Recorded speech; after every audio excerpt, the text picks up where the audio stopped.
If your restaurant is not successful, you can be sure it's the food. Even if you like the food and you think it's 10 out of 10, believe you me, it's the food. Customers aren't stupid. You can't feed them rubbish and expect them to come back. Often I hear owners saying, well, the food is 10 out of 10 and we do have a few customers and we don't want to lose those last few customers. Well, the truth is, those customers you've got have got bad taste just like you've got bad taste. Much better to lose them and get the other customers in. Fill the place up. You're being driven into the ground because of the lack of management. You know, a lot of people who are not successful with restaurants, they wear their management badge with pride, but they don't realise to manage means actually going out every day, going throughout the restaurant, not just the restaurant itself, but the kitchen, the bar, and the fridges and freezers. In fact, if you've got a decent place, you should not have any freezers at all. It's no good freezing food.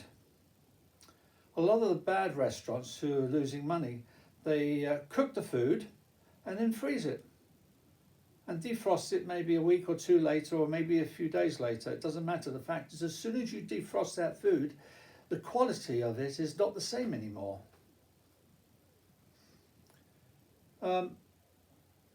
Another problem, well, there's many problems actually.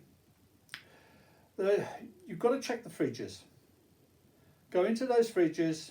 As I said, don't have e-freezers. Turn the freezers down so it becomes a fridge. But one of the main rules is you do not mix cooked food with uncooked food. But these things must be checked on a daily basis by the manager to make sure everything is fresh, nothing rotting. I mean, if you do find something rotting and you find it too many times, that means that the cook, I won't call him a chef, but a lot of these people like to call themselves chefs, but they're not, they're cooks. The cook isn't doing his job. And you can either tell him to buck his ideas up, tell him what he's doing wrong, and if he doesn't, you're going to have to give him the sack and get a new cook.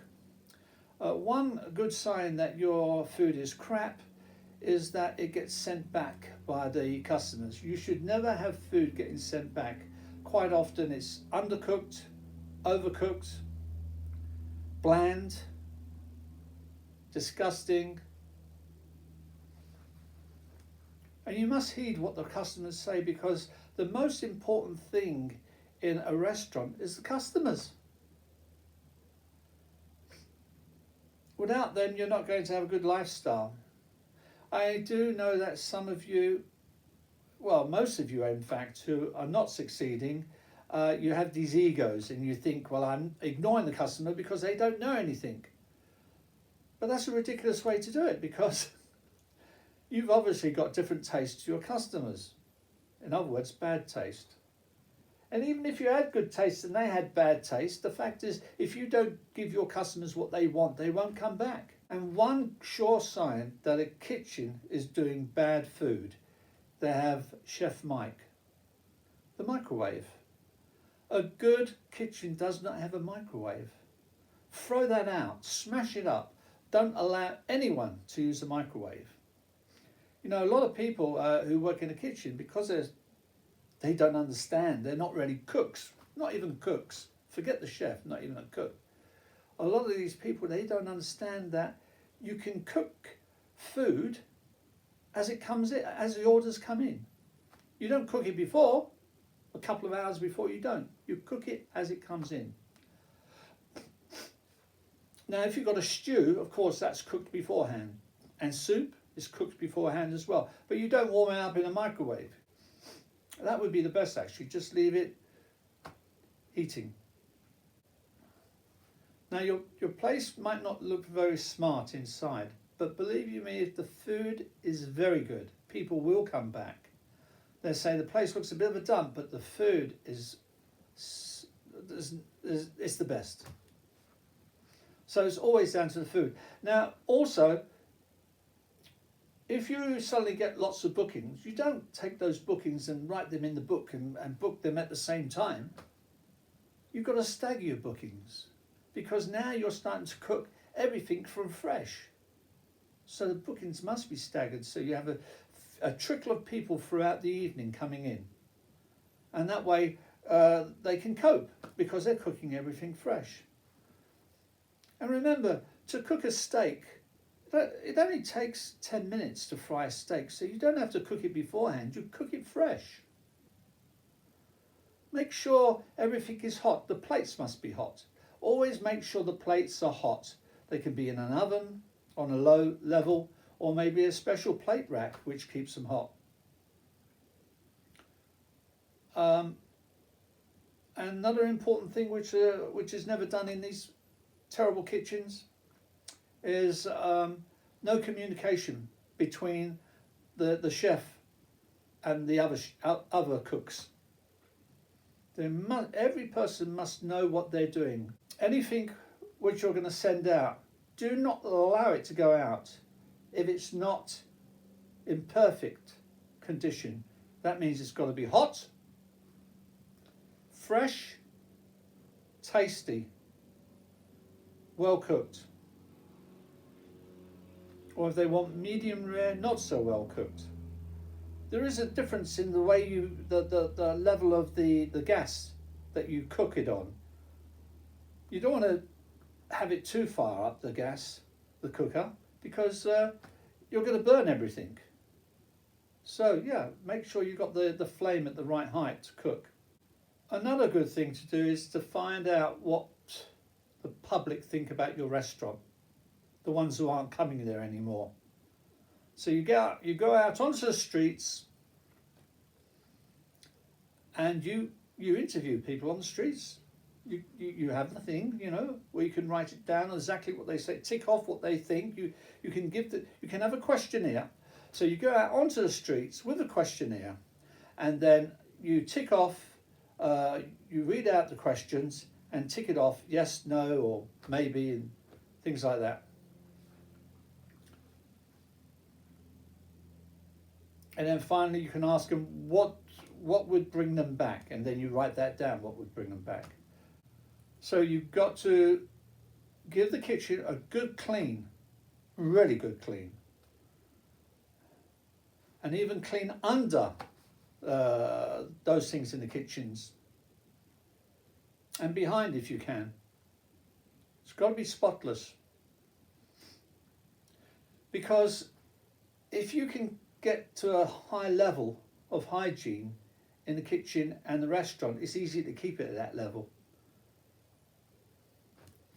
Another good thing to do is to, every morning when everyone comes in, you get everyone together like they did in the old day, the Victorian days, and everyone stands in a line, and then you check to make sure that they are dressed properly and clean. But also it's a mental thing as well. It breeds respect from them to you, because they can see you're the one who gives the order and they're the one who's standing in line. And you need that respect for them to carry out your orders. A lot of these restaurants also stink. Maybe the filth is in the carpet, they haven't changed the carpet. If it is, either get a carpet cleaner in, a carpet company to clean it, or throw the carpet out and just have the floor underneath. If it's a concrete floor, paint the bloody thing. You can paint it that deep red, Victorian red I think they call it. We used to paint the doorsteps like that years ago. You have to keep everything clean and tidy, and make sure any decorations in the restaurant is not depressing. If there's windows, don't cover up the windows. And make sure the windows are clean. And another important thing is the outside of the restaurant. The restaurant outside must be clean and tidy. It might need some paint. It might need a new sign. And it has to be a sign that people can read and see from a distance as they're going along with the car. Now, let's say you've done everything that I've asked you to do. You've got to go and get the customers now. You've got to show them that everything's changed. But before you do that, you need a test run. Now, food shouldn't take more than 15 minutes to come to the table from ordering. So as soon as you take the order, well, as soon as they come in, you take them to their seat and you give them a menu. And then you ask them at the time, what would you like to drink? And then you go and get their drink. Straight away, you get their drink. So they've got their drink and they've got their menu. Then you come back maybe 3 minutes later to ask them what they want, and then you write that down and you take it to the kitchen. Now the head chef, he takes the order and he shouts out what he wants the other people to do. He shouts out the salad, the type of salad, or maybe a fish they want cooked, and he's going to do his job as well, maybe cooking the meat, frying the meat. But a good chef, and not everyone can do it, a good chef can keep his mind on everything. So he's got this cooking over there, but he's cooking this one here now. And he knows, oh, that one's going to burn if I don't take it off now. Because you've got to make things rare, medium rare, well cooked. You've got to know exactly how long those things are on the cooker for while you're doing another job. But as soon as those orders come in, you've got to get down to work straight away, and you've got to tell everyone around you what they've got to do, what salad they've got to make, what sauce they've got to make. And each person must know their job. So you, as I said, you've got to do that test run so that everyone's got it down to pat. And if they haven't got it down to pat, you're going to have to do another day's test run. But you can't allow people to come to your place when it opens anew, so to speak, and find out that the food's crap or something's gone wrong. They won't come back. Word gets around very quickly. So, once you've done your test run, everything's working perfect. Now you can go out onto the street, hand out leaflets with your new place, and tell them, because it's just opening, they're going to get 10% off the menu price, or even 20% off the menu price. You want to get the crowds in, because when people come in and they like what they've eaten, they will tell their friends about it, and you'll get regular customers as well. So it's a win-win-win situation if you do everything correctly. Also, you don't want shouting in the kitchen. Customers don't like it. You will lose customers quickly if you do that. The menu must be small, not too big. You don't want to confuse people. The bigger the menu, the more confusing and more difficult for you to cook it. So keep it small. And please, don't do any small talk to the customers. Customers want to be left alone. Oh yes, and don't give such big portions of food. Keep the portions smallish. That way they will order more, such as the soup with the bread, the French bread, and also the desserts. If you're going to fill them up with the main meal, they're not going to order anything else, are they? And there's going to be a lot of wastage, and that's your profit going into the bin. Just remember that. You can place your restaurant on Google Maps. I'm not sure if it's free, it might be, but you can also link it up to your own website. So make a website showing really nice pictures of the food you're doing, and also the clean kitchen and the restaurant in general. Good luck.